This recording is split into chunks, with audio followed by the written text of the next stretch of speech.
Oh, okay. We're starting this one off in fantastic fashion. Welcome to the Midweek Howl, the non-paranormal part of the From the Shadows podcast, and the most technically challenged part of the From the Shadows podcast, because I'm not sure how does it change on your end every week when we hook up? Like the only thing that changed is I loaned my daughter my headphones and I got them back. I plugged them into the 2.5 millimeter jack or whatever, and now they don't work. And I couldn't hear you. I had to put you on the big speakers that I wasn't even for sure that was going to work. I guess they're plugged in the back because I turned the button on and they work. See, all the more reason why we need studio. We just need a high-tech studio where we can just go sit down and don't touch anything, right? I mean, yes, I don't know. I'm just about done with those dreams, done with those dreams. Oh boy. Well, so we just got done with the county fair here, and I know that's when how many ribbons y'all get? We didn't. Izzy actually only took one pig. She got what pig? She took one pig. It was a Duroc pig. Yep. It was the first time they had that kind of species or whatever at the fair. They didn't. They don't have any Durocs out there? No. Well, we've never, either we haven't showed them in a long time or whatever. But they had Durocs and Herefords. So this was the first year, and there were two small classes. And of course, Izzy gets in a class with 3 other people that are big time hog showers, and she doesn't do so. She came in 4th. She did okay, but she hasn't been able to show horses for a couple of years, so that's kind of stunk. But no, the fair's good. She loves the fair. Our camper was up there. I took it in last week, parked it, and her and Christy spent almost every night up there at the fair with her overnight. Izzy, I don't even think left the fairgrounds the whole week. I don't think she ever does. She just stayed. She's a trooper, man. She just loves everything about it. Weather was pretty good, so. But I got all kinds of nieces and nephews that are showing lambs, pigs, sheep, or I said lambs. They were showing goats. What else? I don't even know. And we went to the pig scramble last night. Does your guys' fair have a pig scramble? Is that where they try to catch them or put a number or something to catch on the pig? It's just each age group had so many kids go in, and depending on how many kids there were, they'd put 1, 2, 3, about 2 or 3 kids per pig. And the kids, they greased them all up with soap and baby oil. The kids got to go catch these little pigs and get them in the pen to win. And it's funny. The kids then have the choice between money or taking the pig home. And you can tell. Very much money in a pig. Pigs. Some pigs are cheap. Yeah, these are pretty cheap. But you could tell there's some kids really disappointed that their parents said, "No, you're taking the money." What was it? How much was it? I don't even know. Like $25 maybe. I don't even think it wasn't that much. I don't think. My niece. I'm gonna tell you, there's a little place. Speaking of $25. Yeah. I don't badmouth the government too much or the world we're in. There's a little old hole in the wall place called Daisy Delight in my hometown on the east side of town. And it's like it was made in the 50s, family owned. They got the little black and white photos when they decided they were going to put it. It's on the old US Highway 50, which has now been, it's like the old business loop. It was a business loop in the 70s, and now it's just a street because the highways bypassed them twice now. You know what I mean? Yeah. But I picked up my son at a friend of his house the other day, which happens to be a guy I went to high school with. But anyway, so we were on the east side. He said, "Oh, my dad, I'm so hungry. We didn't eat it all. Like my buddy's wife didn't feed him. You know what I mean? But whatever." I said, "Well, let's swing over Daisy's Delight." So we walked in, and it's the kind of place that's still got the menu board with the little letters pushed into the background. You know what I'm talking about? Yeah. It doesn't have prices anymore. So they don't have prices. Well, yeah. I guess it just It has selection, and then they have another thing there that's got kind of pictures of some of this, because I guess the kids nowadays can't read or whatever, so they have to see a picture of a double cheeseburger, or they have to see a picture of a hot dog. But whatever. Anyway, that's the world we're in. A cheeseburger for him and fries, and a chicken sandwich for me with tater tots. He got iced tea. I got a Sprite, and it was $27. Wait a second. It sounded like you said $27. Your microphone. That's what I said. $27. I could have went to freaking Applebee's for that. $27 for 2 sandwiches, a fries, and 2 drinks? Yep. Like how big was it? Not that big. It was about $18 big. It's funny. You know. Wow. I couldn't hardly, and then I thought, well, maybe I'm paying for the ambiance, of these hole in the wall places. I watch these exotic cooking shows all the time, and they're always going to somebody's little place, and maybe that's what the premium's for. Anybody could go to Applebee's, right, all over the country. They're everywhere. But yeah. There's only one Days of Delight. It's true. You know what I'm saying? It's true. That's true. I mean, you're paying for the experience. Yeah. I noticed there's, some of the places at the fair, the prices are pretty high. And then right across from the grandstand, my brother-in-law said, hey, did you guys see the one red booth there? It was the dollar booth. And I'm like, what are you talking about, dollar booth? He goes, like, everything there's $1 or $2. What are you talking about? Then last night we walked around there was a line 20 people deep, and everything they had was $1 or $2. Every sandwich. Good? Yeah.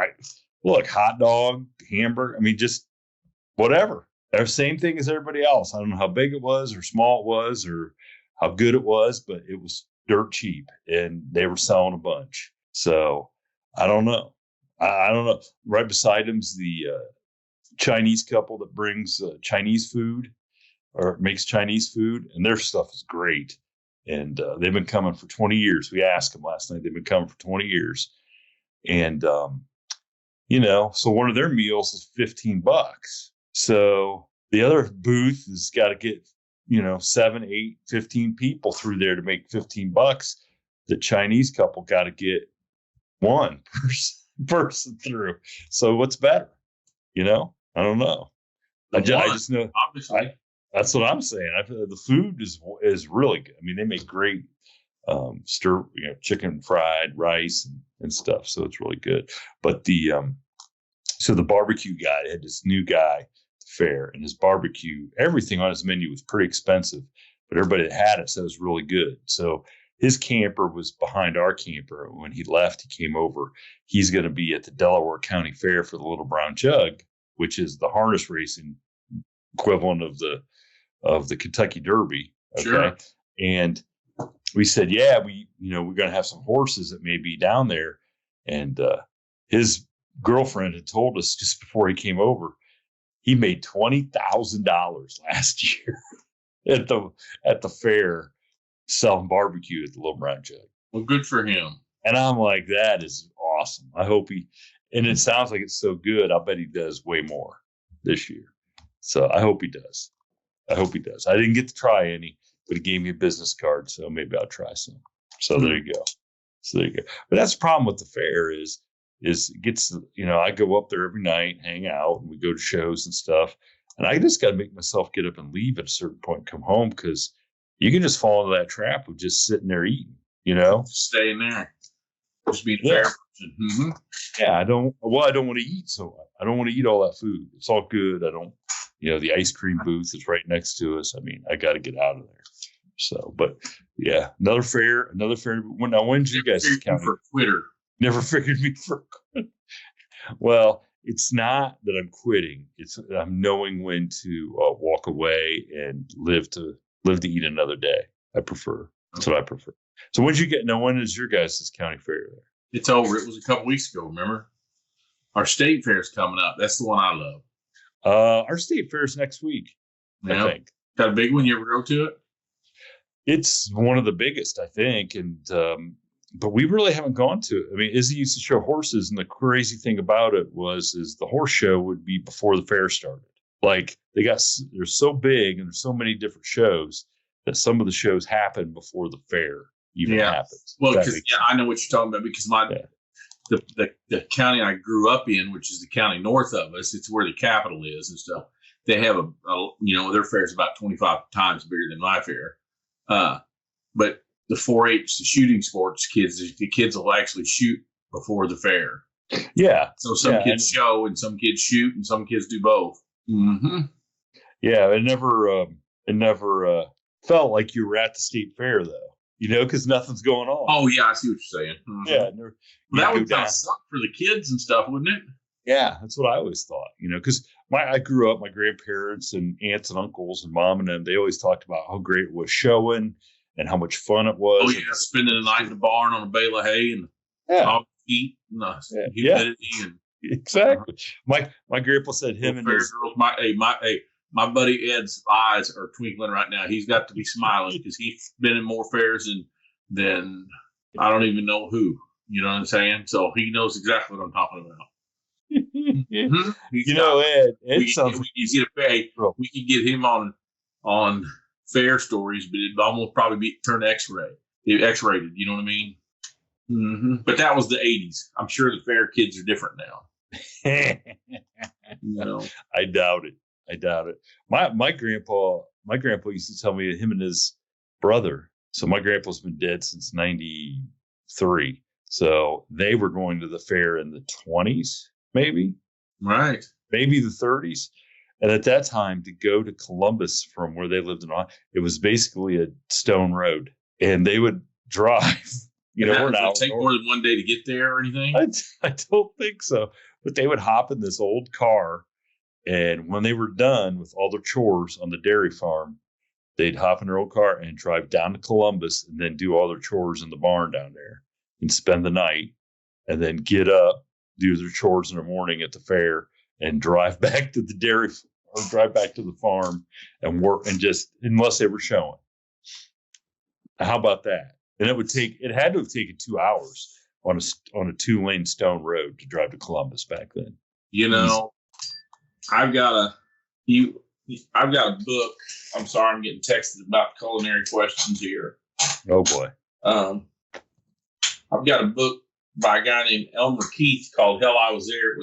He was a cowboy in Idaho, Montana in the teens, and he's got pictures, black and white pictures, and then he tells a lot of stories about certain dances would be held at the same weekend every year, like the first weekend in June or the third weekend in July or whatever, because there was no way to tell everybody about it. Is that, you know what I'm saying?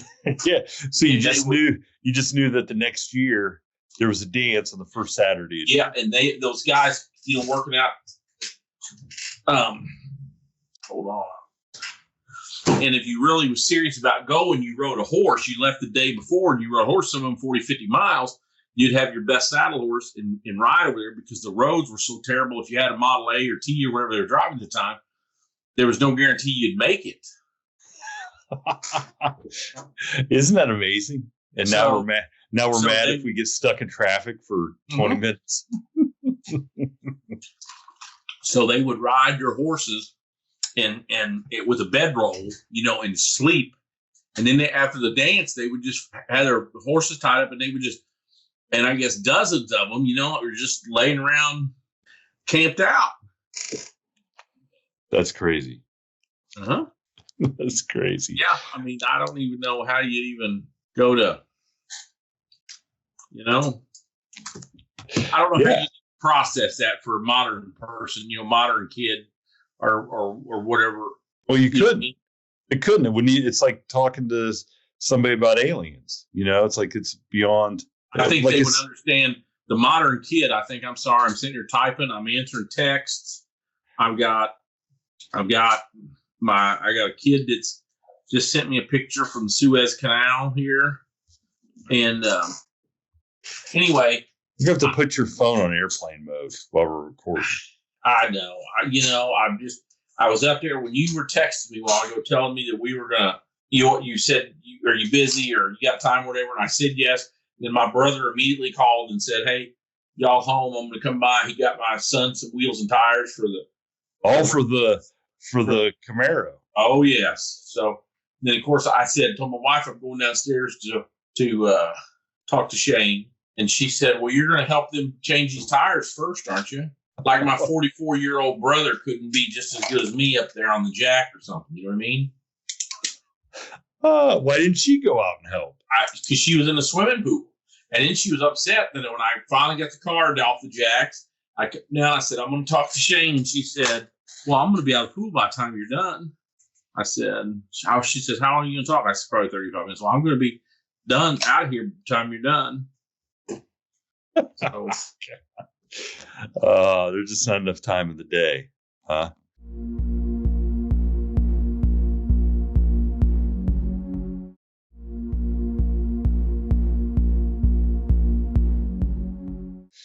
So now, we have that sits up behind us at the fair behind our camper is one of those chainsaw wood carver guys. Okay. And he sits there and he cuts stuff, while people sit and watch, and then he paint it and whatever, and he sells some of it, but he does some then and donates them to the fair, that the fair then has silent auctions to kind of make money off of. Right. He does it. So we kind of passed through there last night because Christy wanted to look and see who was winning all the silent auctions, and I was standing there looking at some of the stuff, and they had fish and had cut out fish and turtles and an international harvester thing and a John Deere thing, and this lady I know is like looking at this one that at first glance is an Ohio State Buckeyes. And she goes, "You notice anything about that?" And I took a look, and here was missing the I in Ohio and the first E in Buckeye. And I'm like, you gotta be kidding. What did it? Yeah. It said Oa State Buck. I don't even know how you'd say that. Bucky's or something.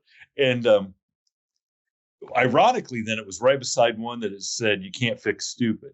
Like it was one with the wrench, and it said "You can't fix stupid." So ironically, they had placed those two together. So I walk over and I see, lo and behold, there's one bid on this Ohio State Buckeye one, because everybody must have seen that. And it's a girl that works with me at the post office. She's a rural carrier. And so I called her because I knew she'd be at the fair.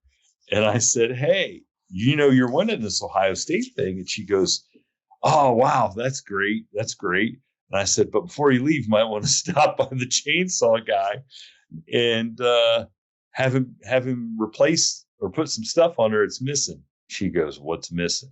I said, "Well, a couple letters." And she goes, "You know what? My husband and sons aren't smart enough to even notice." She goes, "I'm not even going to bother." She goes, "We'll just stick it out in the front yard and they'll never even know." I said, "All right." So there you go. She was just like, she was going to go with it. So I thought the guy must be from Michigan if he had done that kind of stuff, but I don't know if he was or not. Well, maybe he's young. Is he a millennial? What do they call those kids? Young, born after 84. I don't know. Idiots. I'm sorry. Snot-nosed kid. I don't know. I have no idea. They call them millennials, right? I guess. I don't know what I don't know what my, people are. My generations are. I looked something up the other day for something. I don't remember what. All three of my kids are the same generation, whatever they are. I don't remember which, but I don't know. I keep thinking that there's got to be some good ones out there, but I see these man on the street things, and my gosh, most of them tend to have a political lean now, but some of these people, I can't even imagine them being that stupid, Yeah, I gotcha. Yeah. I don't even, maybe the world is set to collapse. I saw a thing today. Somebody had posted what America looked like 6 million years ago. Oh, really? And it was essentially, there was I knew Southeast Missouri. Imagine everything from Appalachia, the highest points in Appalachia, to the Rocky Mountains being underwater. You know, there was like a shallow lake. There was the ocean covered a giant section of North America. Yeah. And I don't remember what it said, something to the effect. And of course, all the people started piling in about, we got to stop global warming because it's going to do it again. And I was thinking, well, how did the shit freeze? You know what I mean? Think about how'd the water drain off? You think the damn cavemen decided that we're going to quit lighting fires and it'll cool this place down and it'll freeze up and we'll turn, you know what I mean? Look, man, do we really know what happened though? I don't think we know. I don't. Sometimes I wonder, like, if you were a dude in the, like, say, the 1880s, 1890s, 1900s, or whatever, you could probably write some pretty crazy stuff, and they couldn't fact check you very well, right? Yeah, of course. So it makes me wonder: are some of these things just made up?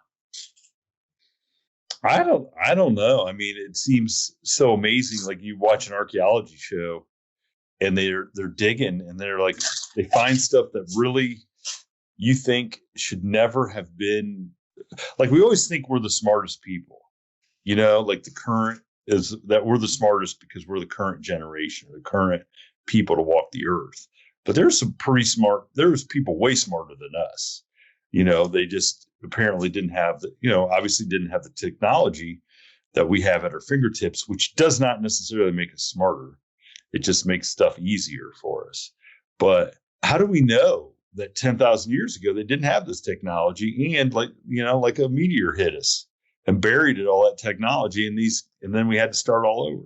Or maybe whoever the systems administrator, whatever planet he came from, just unplugged us to hit the reset. Yeah, there you go. Maybe the minds got screwed up. Screw y'all. I'm going to reset it. We're going to reset the game. You've seen the old Eddie Murphy movie, Trading Places, right?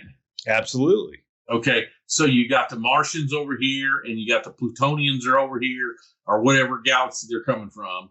And America is like their, what's that goofy game all the kids played a few years ago with the battle bus? With the what? With the battle bus. What was the game that they all played with the battle bus? The battle bus? Yeah. Well, I don't even know what you're talking about. The battle bus. Like the Hunger Games? It sort of, but not quite.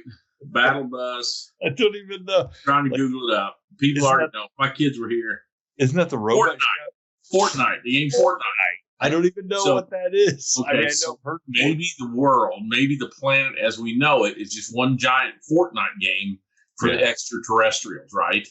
Yeah. And they get to build up their team and they get resources and they get to whatever, you know what I mean?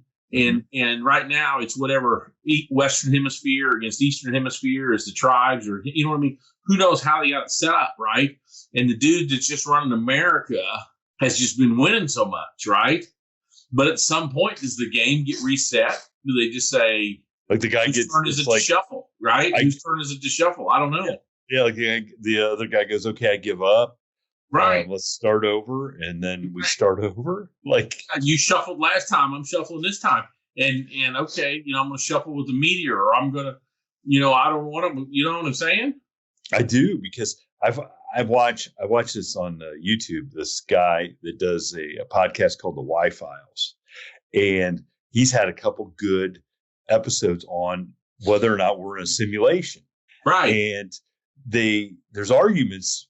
The argument for and against, like, us being a simulation, one of them is that it would take so much computing power for everybody to be individual characters in this simulation that every part of our life, was covered in the simulation.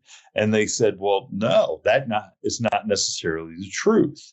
They said, okay, so if I'm in a simulation right now and I'm looking across the yard here and I'm seeing my neighbor's house, okay, well, I'm only seeing the front and the side wall of her house. I'm not seeing what's going on inside the house right now, because the part of the simulation has nothing to do with what's going on inside the house. Yeah, therefore, but if it's a simulation, therefore, isn't the computer processing a simulation? Didn't make believe too?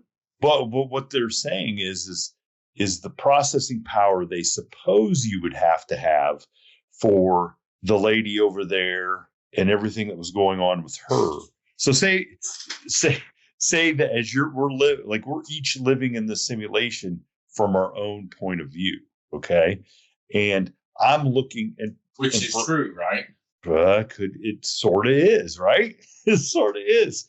But when I'm looking at this person's house, the power that they theoretically think it would take me to be in the simulation isn't really accurate, because my part of the simulation, it doesn't matter what's going on in Egypt and the Great Pyramids or in France or even back in Bucyrus right now. What I can see is all it's part of my simulation. Does that make sense? Like I only need the power to create the mic I'm sitting here talking on, and the computer and the house across the yard. I can't even see my cars in the driveway right now. So in my part of the simulation, those cars don't exist until I get to an angle to where I should be able to see them. Then they have to exist in the game, if that makes sense. Sort of, yes. Sort of, yeah. Like when I go deliver the mail every day, the people in their own simulations, well, they know the mail gets delivered every day, but they don't see me. So therefore, I'm not really part of their simulation on a daily basis, even though I affect their simulation. They don't have to have the computing power every day to make me appear and see me, because the mail just appears in their box. Because my part of the simulation is I go up to their box, I put the mail in, but I don't know if anybody's in that house looking at me. So how do these guys that you talk to, how do they formulate those thoughts in the beginning? You know what I mean? How do they even come up with that to even start that idea? I have no clue. And a lot of it is tied back to, I think, thoughts and theories about video games. They start thinking like, well, this could, if it happens in a video game this way, this is how it would happen to a person. And that's where I think the computing power statement, when you just made that, yeah, but I'm saying, okay, if this is an all make-believe world, why are they putting, they're saying computing power because in their little world, that's what drives the success of a project, maybe. Where if you're a freaking Martian and you got the ability to rearrange Earth, dude, you got something bigger than computing power. You know what I mean? That's the last goddamn thing. He's worried about his RAM. Yeah, I get what you're saying. You know what I'm saying? I mean, I get what you're saying, but I just think it's two different ways to look at it. This is what I was getting at. So when I say how to formulate, how many county fairs you been to in your life? A lot. How many state fairs have you ever been to? Just the Ohio State Fair. Yeah, but I mean, how many times? Maybe 12. You went to prom and homecoming. Yep. You've been in some bars. Yep. And more than one post office. Yep. Okay, so you've seen more of the world than a lot of people, and you never thought this whole thing was a simulation, did you? No, because... So what goes through their brain? Did they go to the wrong hog greasing or axle, burning, or what? I mean, what went through their brain to even come up with the theory that there's a simulation? Is what I'm saying. Well, because most people just go through life and are worried about, I am going to the state fair, post office. Yeah. And I'm all for that. But I'd say let's bring back the ignorant. Yeah. Yeah. Because the world is supposedly smarter than it's ever been, and look how stupid it is. So that's my motto. Get the t-shirt. Bring back the ignorant and the meteor. Thank you for tuning in to this week's episode of the From the Shadows podcast. Until next time, never shy away from the darkness or what may be lurking in the shadows. We are out. God only knows what's hiding